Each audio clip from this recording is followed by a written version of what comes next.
it is my pleasure to welcome one of our friends from Warner Brothers Television, Holly Olis.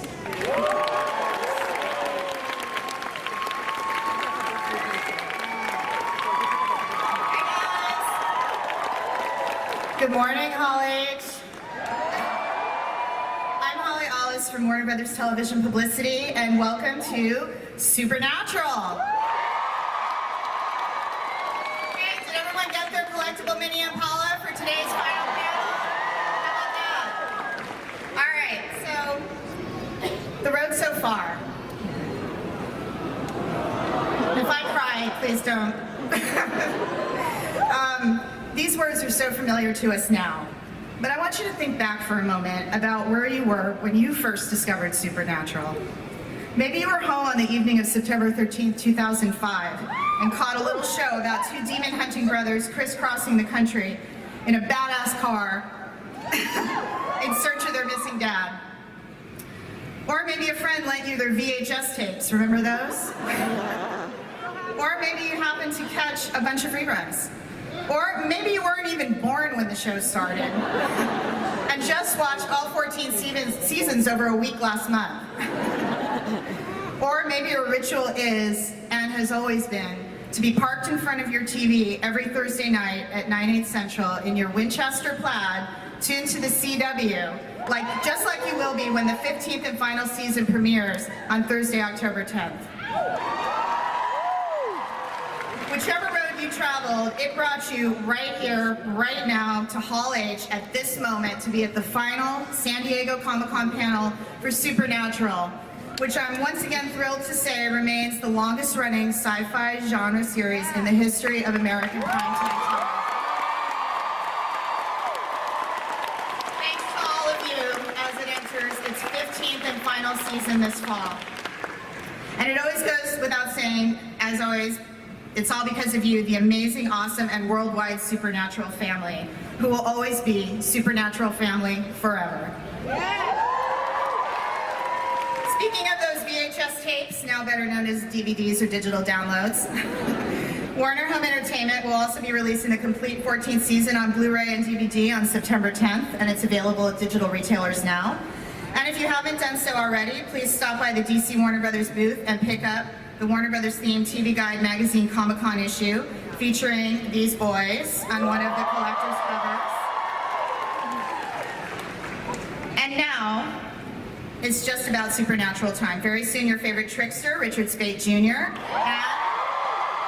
Chuck himself, Rob Benedict, will be here to kick off this year's panel. But first, the absolutely wonderful Supernatural producers and post team have put together a very special reel just for you. It's a fond look back at the road so far, so please keep an eye out for some of your favorites. And finally, on a personal note, I just want to thank you all so much for being the best fandom ever. Supernatural family forever. He's been playing us our entire lives. Mom, Dad, everything.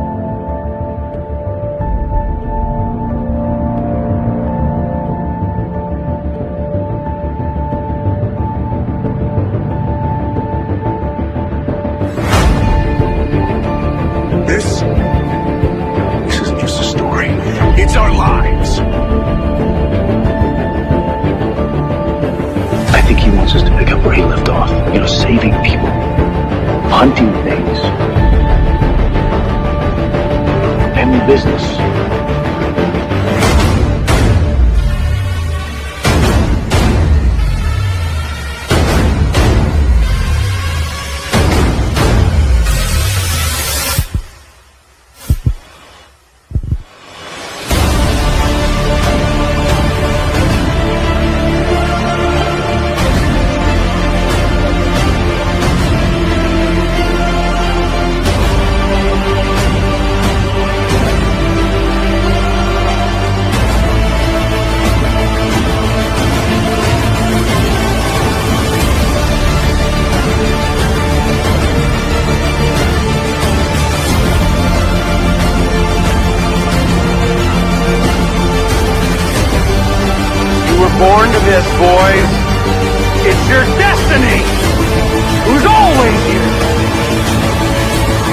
Welcome to the end. A lot of seasons, Rick. Oh, Christ.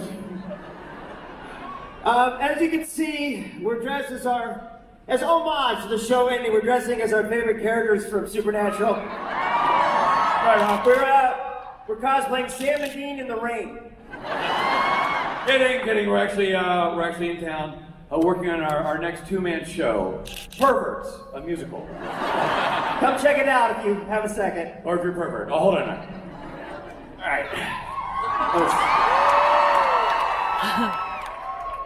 But really, guys, we're super excited. You know, I can't believe we're back in Hall H. So exciting. Really? You texted me what you were wearing. I assumed you wanted me to match. Never assume, Rich. It makes an ass out of you. And are we ready to do this thing? All right, let's do this, shall we? Let's start this panel. How excited are we, Hall H? Oh, man. You know, when we got started, it was Cubicle H. That's how long it's been. Jared couldn't even fit in the room. That's right. Guys, we're so honored to have been a part of this show and to be here with you guys all these years. We're going to bring out a great group of people. That we have to bring out because they're on the list. That's right, because we're contractually obligated. Start us off, Robbo. Yeah, so first to the stage is a writer who has been writing for the show for the last 6 seasons, and he just got upgraded to executive producer. And fun fact, he's one of 3 Roberts on the stage today. Executive producer, Bob Bobo Barron!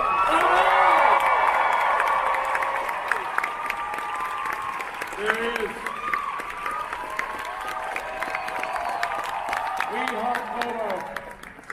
Next to the stage, this seasoned writing duo has given us countless beloved characters and dynamic moments on screen for years. They are none other than executive producers, Brad Buckner and Eugenie Ross Lemay.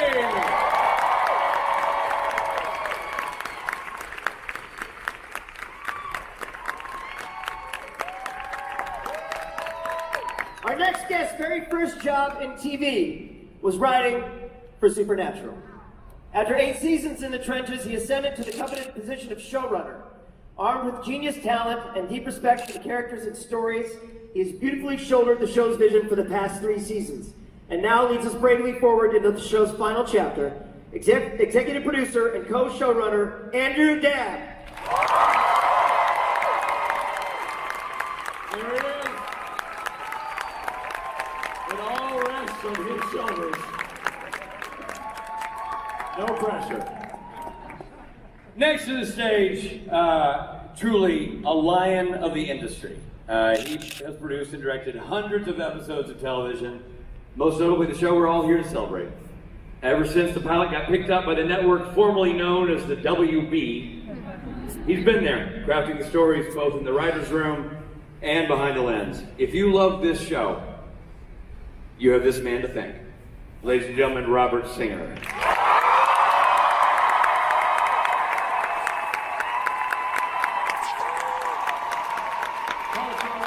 Executive producer and director extraordinaire. And the Robert trifecta is complete. You know, I co-wrote that speech. I get nothing. Kiss me, Bob. I know. I can die now. In the short time this actor has been on the show, he's endeared himself to fans and veteran actors alike. Dry wit, raw talent abound. A welcome member of the Supernatural family and the sole representative of Canada on the stage today, Alexander Calvert.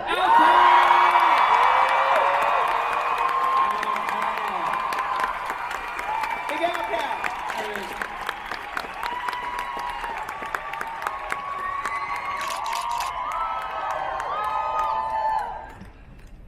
The next guy we're bringing out is truly one of a kind.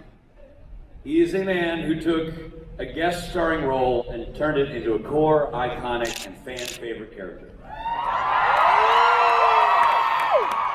In addition, he has also harnessed the power of his popularity to build one of the most successful philanthropic enterprises in entertainment. There is no more charitable man in Hollywood. the people he has helped and the lives he has touched will live on long after Castiel hangs up his trench coat for the final time. The one, the only, Misha Collins.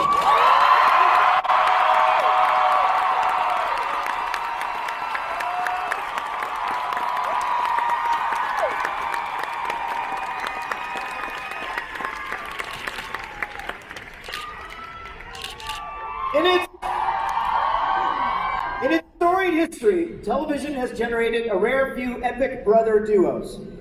Bo and Luke Duke. Jamie and Tyrion Lannister. Those two dudes from Suits. Were they brothers? I don't know. The point is, epic brother duos. Indeed.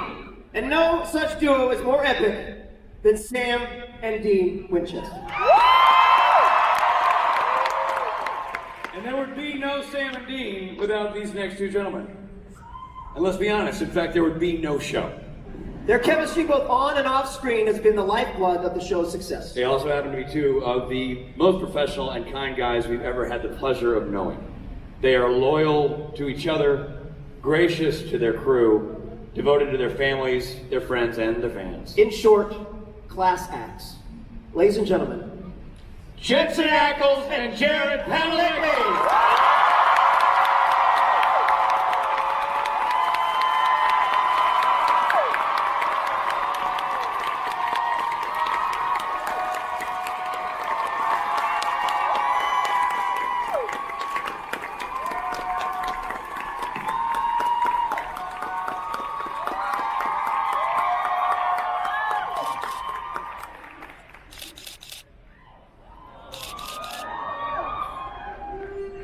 Wow. well, good night, everybody. All right, let's get into some questions. What do you say? So first, we'd like to ask Jared and Jensen, just where your head's at. You grew up with the show, and now it comes to an end. How you feeling about it all? That's so mean to start with us. I'm trying not to cry. That's our goal. Just be me. Can we all just start crying so I don't feel so weird? I mean, Jensen was talking about how much he'd love to answer the question first. I will say, well, first, good morning, everybody. Thanks for being here with us and making this really a special final time here as a Supernatural panel. I'm really nervous right now, and I how many times have we done this? A lot. And I don't think I've ever been nervous, and now I'm nervous, and I don't know why. But it feels good. It feels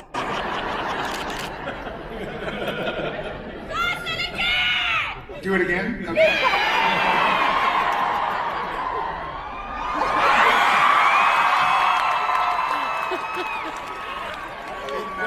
I'm not going to miss that. No, it quickly devolved from an emotional, heartfelt comment on the end of this series to a striptease. True Supernatural fashion.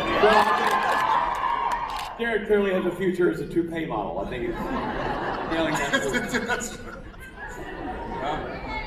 But there's a lot of weight behind this. I mean, you basically grew up as actors and as people on this show. Your lives are inexorably linked to each other and to the crew you've worked with.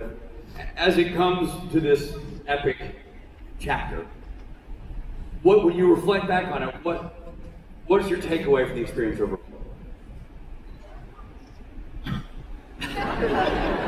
I mean, that is the most grand question of all time. Pretty much. How's your life been, guys? Becoming a father and a parent and an actor, what is the meaning of life? Jared and Jensen? Well, my follow-up question is, what's your favorite color? So, Blue. Go blue. In all honesty, I feel Jensen. It really is hard to express the takeaway from the experience.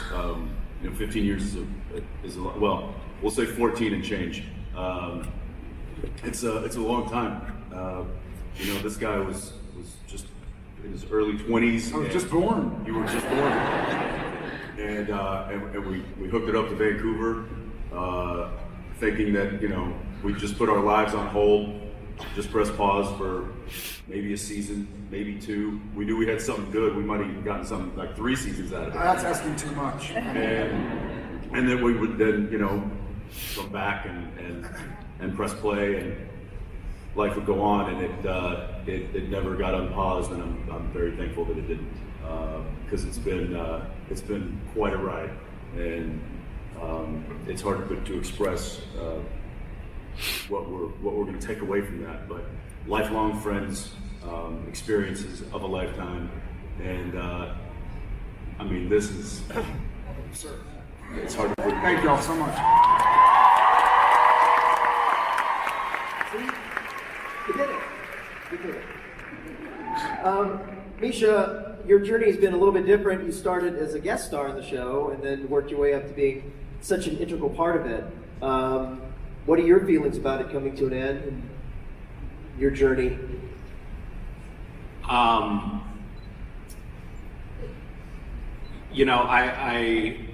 When I got on the show, I just recently found a gold card. It's these 3x5 note cards that I write around New Year's. It's really nerdy, but it's like, here are my goals for the year. And the year before I got on Supernatural, I had written this goal of I'm a regular on a show that is creatively fulfilling, and I become lifelong friends with my castmates. And I have found this show to be, I just came across that and I was like, oh my God, I can't believe that I wrote that, and I can't believe that this has come to pass. I consider these guys lifelong friends, and you guys lifelong friends, and I know that none of you like me, but... Semantics. That's semantics. But I could never have dreamed that along with that would come this incredible fandom and this kind of iconic legacy of a show. And it feels like a great honor to have been a part of it, and I look forward to, writing a new gold card. And you guys are going to be on it for sure. Oh, thanks. Do you have plans for the immediate future? Everything? Yeah, I don't know. I just finished writing a cookbook with my wife, and that's you can buy that on Amazon now. It's the Adventurous Eaters Club, and I'm hoping to develop 6-pack abs as well. Lofty goals. Lofty goals. So having seen you, really quickly, Misha, having seen you shirtless, don't go there. You want to lose 2 of your ab muscles for some reason?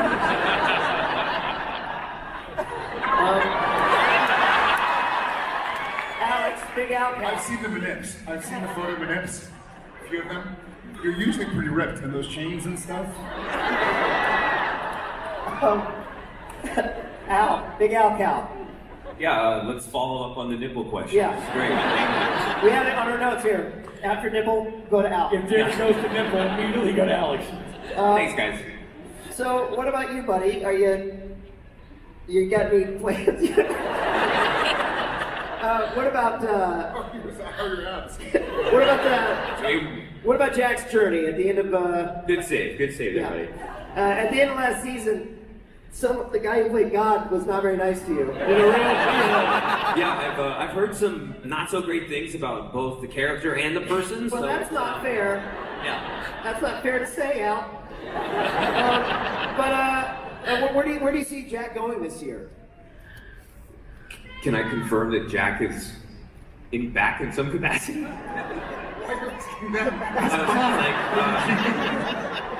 Anyone can chime in here.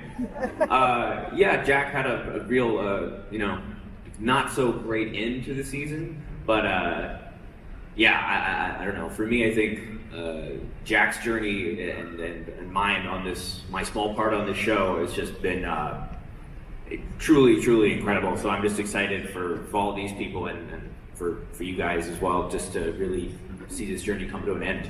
Yeah. Well, we love having you on the show. It's been a great addition to the cast. Bob, Mr. Singer, one of the three Bobs. Bob number one, we'll call you. You've been around, minus the pilot for the whole run of the show. You also have a long and history journey through the annals of television with your career. This is a rare breed, a show that lasts this long, that has maintained its original cast. So much of its crew is still the original crew. It's hard to do, I would imagine, but how do you explain this lightning in a bottle phenomenon? Like this never happens. What made you unique in this scenario? Well, first of all, I want to say that what I'm worried about mostly is that this time next year you guys will be looking for a gig. And we have your number. Okay. Well, I think you start with Jaron Jensen. When you cast these shows, you don't know. Is there going to be? You could have two great actors who have no magic in a bottle. And these guys, right from the jump, you just believe them. They're close personally. They're closest characters, and over the course of 14 seasons, you're going to have some scripts that are less good than others, but they always give their level solid best, and they carry us through. The ones that maybe, not as good as the French Mistake. I think the other thing was, I think Eric created these two characters, and Eric and I worked together closely for the first 5 years, and I think there was yeah, let's hear it for Eric.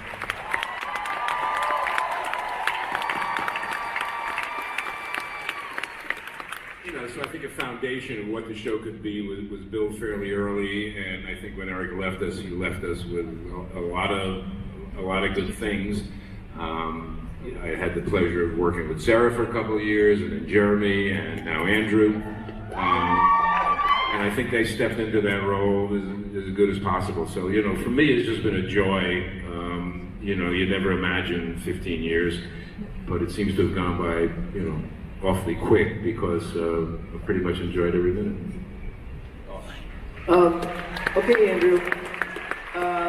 So, at the end of last season, we left our guys surrounded by what seemed like zombies, and with the past, Hunk's returning from hell. We, in all fairness, we didn't leave them surrounded by zombies. You did.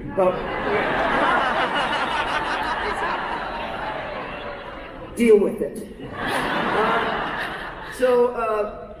In past seasons, the endings have felt big, but this time we know it's the end. So how do we move forward? We don't. It's 20 episodes of clip shows. Good to know. We can't outdo the last 14, so why try? That's my opinion. Well, good to know. Good to know. Just for myself, in terms of what I'll be doing. Schedule. Yeah, schedule. Now you're wide open. Yeah. Eugenie and Brad, what about God? He's not the God of yore. He's not the nice guy that he once was. He's pretty pissed. Apparently a real jerk on set. Well, but great looking. Oh, they recast him. How do you move forward with that entity? And I'm not asking for personal reasons. Really, truly, how do you think that will shape this season and where we go this season? Well, I think the final moment, the very end of the season finale, was probably one of the big game-changing moments we've ever had in the show. And to be 14 seasons in on the show and be able to have that much of a game changer is something. Because there was an assumption about God. We talked about God having left the building. He was not around. He was a long-distance guy and literally had hands off. And that was confirmed when Chuck appeared for the first time a couple of seasons ago. But that was really the rule, and the boys bought into that and believed it. They were willing to accept a God who was hands-off and sort of let free will take over, and humans would do what they were going to do, and he would step in as needed, maybe. But this changed everything. Suddenly we have a God who never did leave the building, really. He was standing in the shadows, manipulating, creating stories, and watching how the boys were going to respond to this. So this really messes with your entire belief system. When you believe one set of things and it's bad enough to not buy into the whole thing about God is all-seeing, all-knowing, all-powerful, but had left the building, and now everything changes because you can't even accept what he told you initially was the truth. That turned out not to be the truth, that he is very actively an opponent. You're living your life basically on quicksand. You don't know if any step you're taking is an authentic step that you're initiating yourself, or is everything an illusion or pre-planned by this kind of diabolical deity. So for all of us, it's kind of, I know it's a funny show, really. So we're sort of playing with each other as writers, trying to figure out what it really means. I think it's the last year, so we have a chance to take chances we didn't have before. We're building to something that we all have to have a consensus on, but it's an answer that can never really be final. I think it has many tentacles, and you'll be seeing them played out through the season. But basically, it's kind of exciting for us. Great. And we'll follow up to you, Boba. We know that every year you build the season up to the big bad that's going to carry us through the next year. In this instance, you guys have crafted the biggest bad that can be conjured in the form of God. How do you see that playing out from a character standpoint for God this season? Well, I think to build off what Brad and Eugenie were just talking about, what is really exciting about this Chuck reveal at the end of last season is that it really opens up the theme of free will, which is what we've been dealing with this entire time. And I think the way that this news lands on both Sam and Dean, we'll see them sort of respond very differently at different points to this news. And I think it puts everything they've done, everything they've accomplished into doubt. What was them? What was this plan? And I think the position of the show is, yes, you did save the day. Those were authentic victories, but they have to struggle with that and sort of reclaim, the victories of their past and say, no, this was us. We do have free will. And it's just that dynamic is going to play out really interestingly throughout the whole season. Awesome. Andrew, to you as the co-showrunner along with Bob, you've been handed this assignment of taking a legendary show that everybody loves and has followed for 15 years and sending it off into the night in the best way you know how. You've come up the ranks with the show. Like, you started as a baby writer, and now you're co-boss. How did it feel to know that this creative energy would be foisted upon you? Well, the good news is there was no pressure. Yes. So that's the best news. No, I've been on the show for 12 years, and I worked with Eric and Sarah and Jeremy. And Newbie. Yeah. And Bob's like, no, that's count. But the show's been a real part of my life. Like, first time I've had in television, possibly last. We'll see how it goes. And so to have the honor to kind of end it along with Bob and Craig and Jeannie and Bob and everybody on the stage, -1. It's just really, it's really exciting and scary. And I think, the things we have in mind, I think, I would guess about like 30% of people would be really happy. Yeah. Aim to please a third. That's our motto. Don't go for the majority. Just go for So 7 out of 10 of everybody in this room is going to be pissed. Yeah, that's going to be cool. If you like Game of Thrones, was angry. Yeah.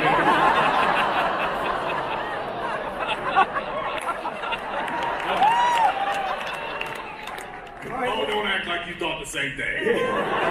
Awkward segue. Let's go right into this. Robbie, can we take some Yeah, I know questions? you guys are eager to ask questions, so let's throw it out there. Audience questions.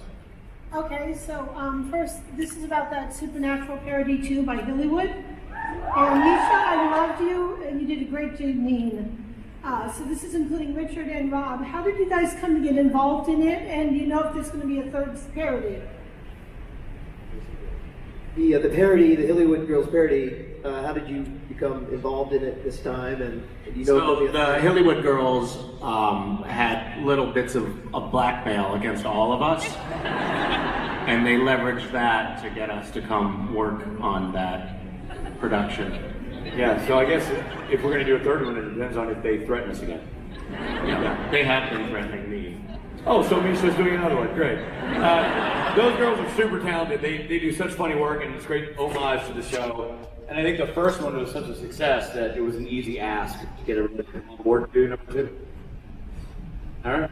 Next question. Hi guys, love you. My question is, since this is the final season, is there anything you haven't got to do on the show that you really want to do? It's a great question. As far as things that haven't happened to us on the show that I would like to happen, great question. Thank you. We always would kind of joke in the last 307 episodes that it would be fun to, but who's counting? It would be fun to go to a beach in Maui or something, or do do laundry wear in a laundromat or something. But Misha's not ready, unfortunately. He has to lose 2 of his ab muscles. Yeah. But obviously, as we all know, who's been controlling what the boys are doing, we haven't been able to do that. So look to Rob Benedict, please. Come on, man, you're writing it. Almighty creator. All right, Maui. You're Chuck. Maui. Not laundromat. Not laundromat. For me, there's nothing I want to do that I haven't done yet. I'm just really honored and humbled to be able to have done so much already.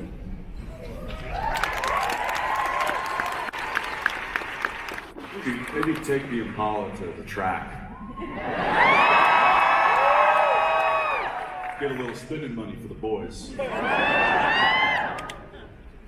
I like that. Win a t-shirt. I don't know. Are we not spitballing up here? No, that's it. I like win a t-shirt. Scribbling notes. Wet t-shirt contest with Misha.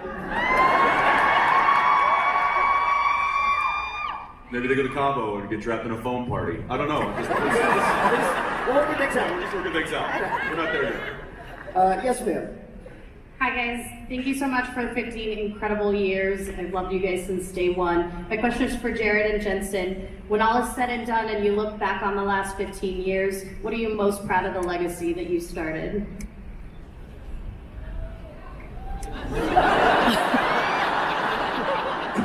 Easy, Jensen. We're gonna need more. Thank you for the question. Sorry if I seem... You have tissues in your pocket. Like you don't.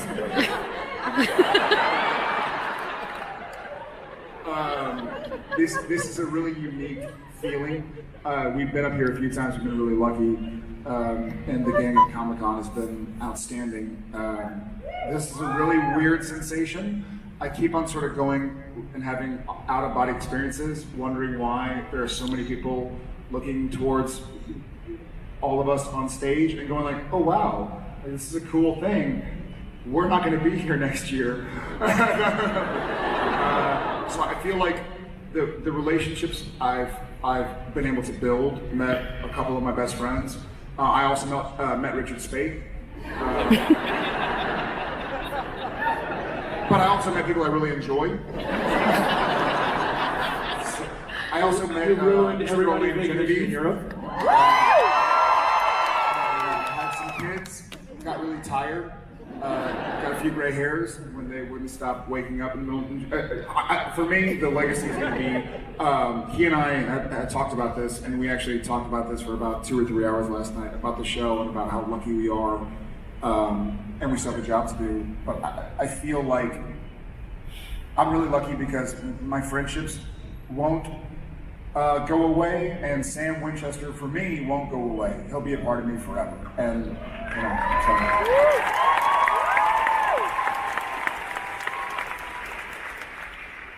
Yeah, looking back, I'm just really proud of the work that this team has done for this long. To do a show is not easy. To make television is not as easy as people may think. You know, you see the 42 minutes that we release to the masses, but to get those 42 minutes is 8 days of very intensive work. And After it started written. And after that's just the filming of it. There's pre-production, there's prep, there's the writing, there's the conceptualizing. There's a lot that goes in, and it takes a lot of very talented people to give you guys the best product we can make. And I'm really proud of that product. And after this long on a show, to still truly love what we do and be proud to hang my hat on that at the end of the day is that's what I'm going to take with this. That's one of the legacies that I'm proud of is knowing that I put it in. I put in the effort. We all did. Everybody puts it in. Nobody phones it in here. And I'm thankful that you guys can appreciate that. Okay, we have one more question. Yes. Hi, I just want to say thank you so much for being here today. My question is for Misha. I was wondering if there's anything that you're planning to take from the set after the show's over. Do you work for Warner Brothers? Security. Yes, I have plans. I've already rented a semi-tractor trailer and built a cage in which I will put Jensen and Jared.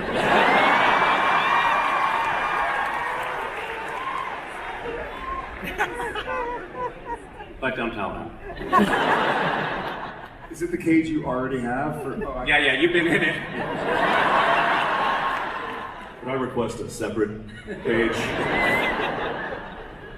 All right, are we live? We said it was the last question. This is the last question. This is the last Thank you for being here, and thank you to you, everyone who's on stage and off stage, for what will be a total of 15 amazing years of a fantastic show. My question is for Misha. I'm interested in see if you are looking for other roles in the future in your career, besides acting, if we're going to see you acting again, if you have some thoughts that you can share with us about that. Yes, I do hope to work again. I will say one thing about the future. I think that I hope that in the future this fandom continues to function as a family after the show is over. I hope that you guys continue to be a force for good and companionship in the world. You guys have been so supportive of one another and so supportive of us.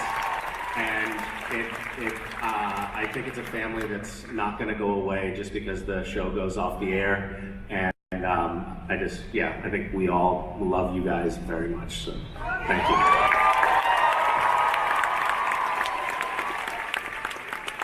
Well, with that, we want to show you guys a little video. So if everybody keep their eyes on the video screen, we're going to show a little something on the screen. The end of the road. It comes for us all. Hold on! For the Winchester boys, a lot more than just the once. That's the job. And these knuckleheads are too tough or too dumb to give it up. Good night, jerk. Night, bitch. The road calls, they hit the gas. We got work to do.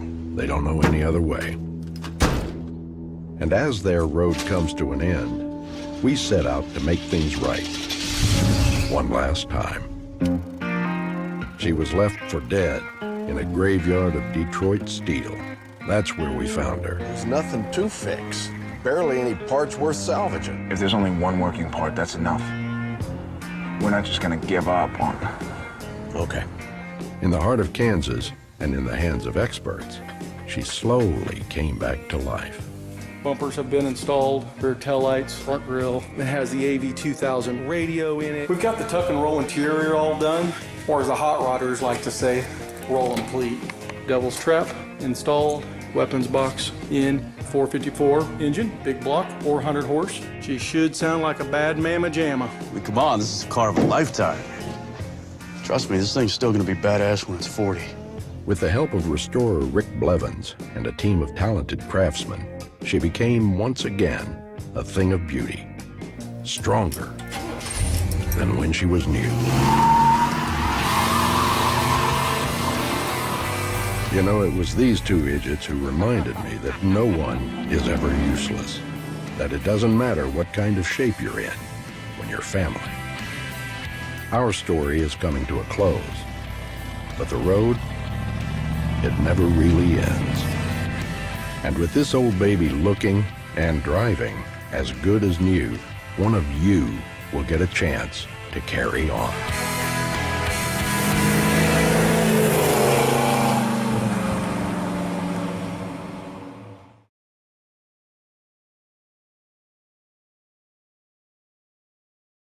Lucky people will be able to take this home. And I'm turning it over to Jeff right now in the audience. We're going to move forward from here and get people their chance to win. He's going to explain.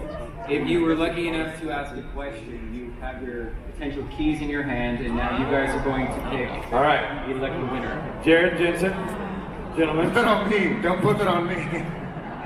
Out of this bag, you shall pick. You can't see, most of you can't see this, but the amount of stunned faces in the audience is incredible. Yeah, let me be clear. There's a few babies that we have on the show. This is from the ones that have helped put her back together for the show time and time again. They have crafted an exact replica of the one that. And Rick is here. Yeah, Rick Blovin. Rick Blovin. Where's Rick Blovin? So where is it?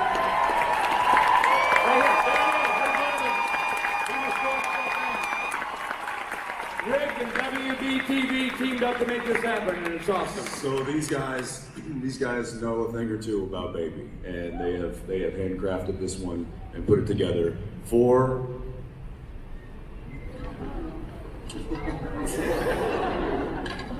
You do understand that how many people are in this room? 7,000.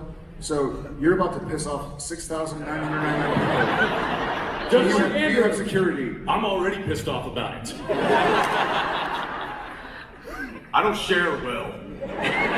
He doesn't. Who has number 3? Congratulations.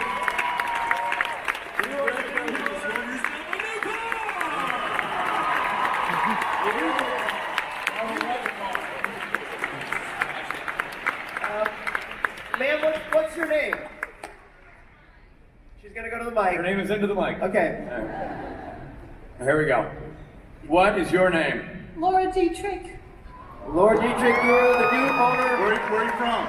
Grants Pass, Oregon. Grants Pass, Oregon. Love Oregon. Well, you're going to be driving real freaking fast over Grants Pass real soon.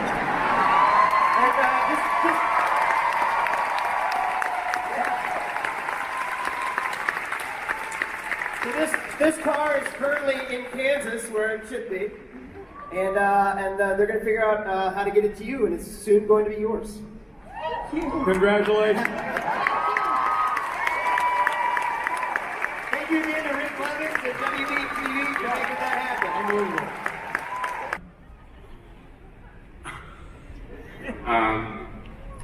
Yeah, you know, I'm kind of a latecomer to Comic-Con. I was always up in Vancouver directing and never really wanted to come, so I made that.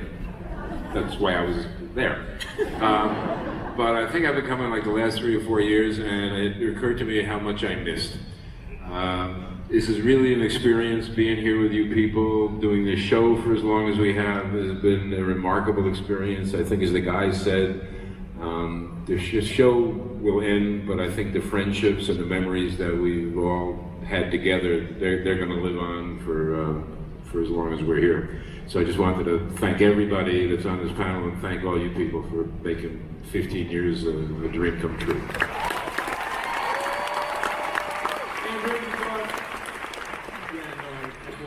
I think it's been an incredible privilege to work on this show and to be part of this family, and I think this is something that for most of us up here we will never experience again. And so it's amazing, and we thank you for making it all possible. Mr. Collins? We were all backstage promising each other that we weren't going to cry, and we all knew that we were lying to each other. just love you guys.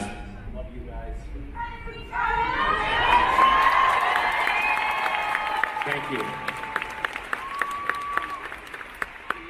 Yeah, guys, thanks for showing up. You know, because without you, we wouldn't be here. And it's an amazing thing to see. This many faces who appreciate what we do.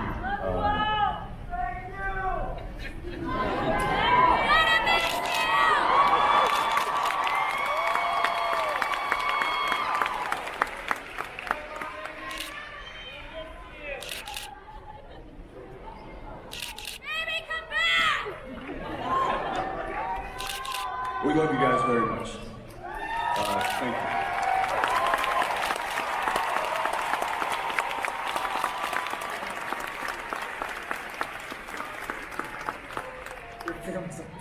I'm the luckiest man on the planet. My cup floweth over. Thank you guys very much. I'm gonna miss you.